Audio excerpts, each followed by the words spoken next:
Behind Iran's missiles, drones, and regional conflicts stands one powerful organization. That organization is the Islamic Revolutionary Guard Corps, called IRGC. Most people outside the Middle East rarely hear about it, but this force has become one of the most powerful military and political institutions in Iran, and its influence reaches far beyond the country's borders.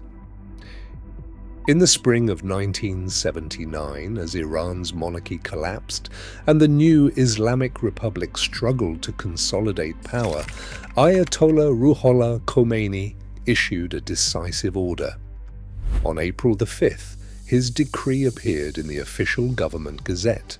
A new force would be created to protect the revolution from threats both inside and outside the country. The text called for the formation of the Islamic Revolutionary Guard Corps, known as the IRGC, describing it as the guardian of the revolution.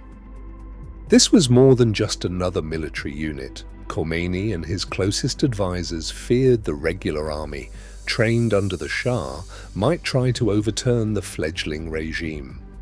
By founding a separate corps, loyal only to the supreme leader, the new government aimed to secure its survival against coup attempts and foreign intervention.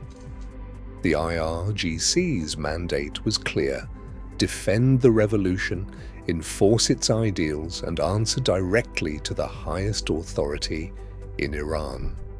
This foundational logic, rooted in suspicion and the need for ideological guardianship, set the stage for the IRGC's rise as a central pillar of power in the Islamic Republic.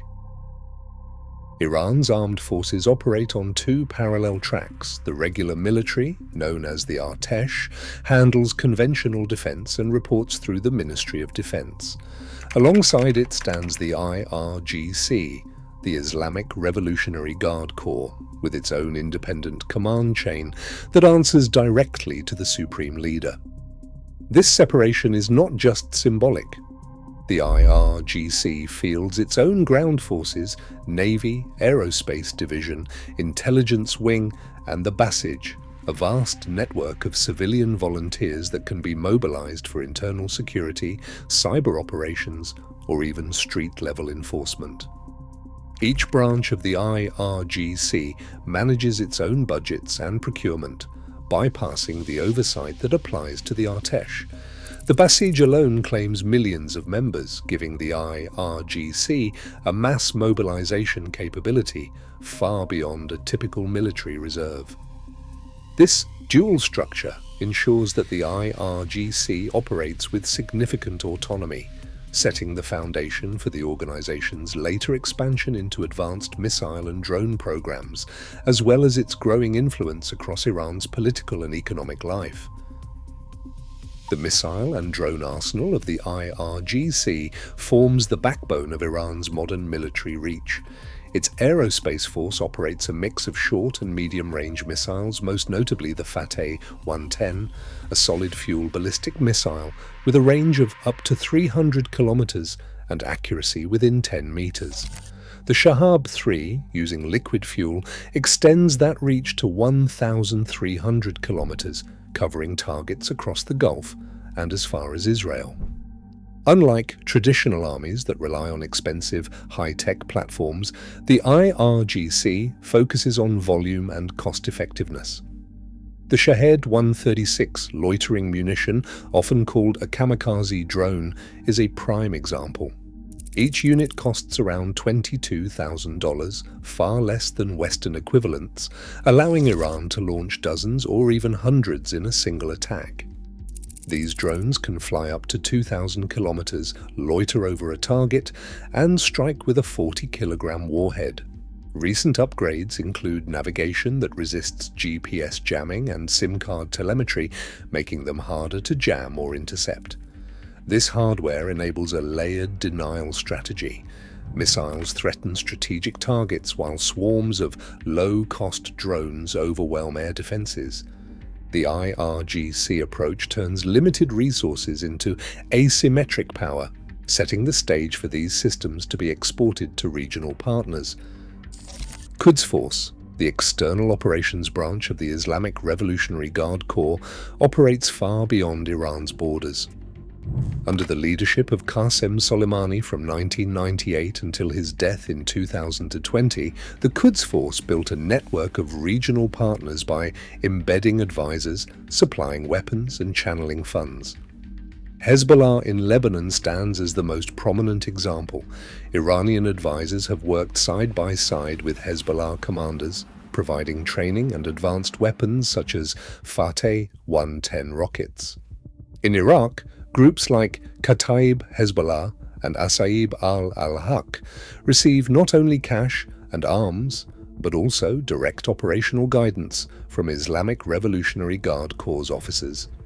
The Quds Force's approach relies on a triad: small teams of advisors embed with local units, regular shipments of arms, including drones and precision-guided munitions, arrive by air, land, or sea, and financial support flows through front companies and charitable organizations.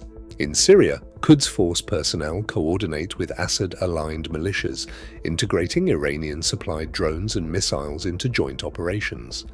Meanwhile, in Yemen, the Houthis have gained access to ballistic missiles and Shahed series drones, enabling long-range attacks on Saudi targets. These partnerships allow Iran to exert influence and escalate conflicts without deploying large numbers of its own troops. The Quds Force model turns local groups into force multipliers, extending Iranian reach across the region through a blend of training, technology, and financial backing. Khatam al-Anbiya stands at the heart of the IRGC's economic empire. Founded in 1988, this conglomerate now controls more than 800 subsidiaries, reaching into construction, oil and gas, telecommunications, and mining. Its projects shape Iran's infrastructure, building highways, refineries, metro lines, and even nuclear facilities. Khatam al-Anbiya wins a large share of state contracts, often without open competition. Its revenue streams are difficult to track. Sanctions from the United States and the European Union have singled out the conglomerate and its affiliates, but the network adapts, using front companies and offshore accounts to keep money flowing. The scale of these operations provides the IRGC with billions of dollars each year, giving it the resources to sustain its military ambitions and resist external pressure.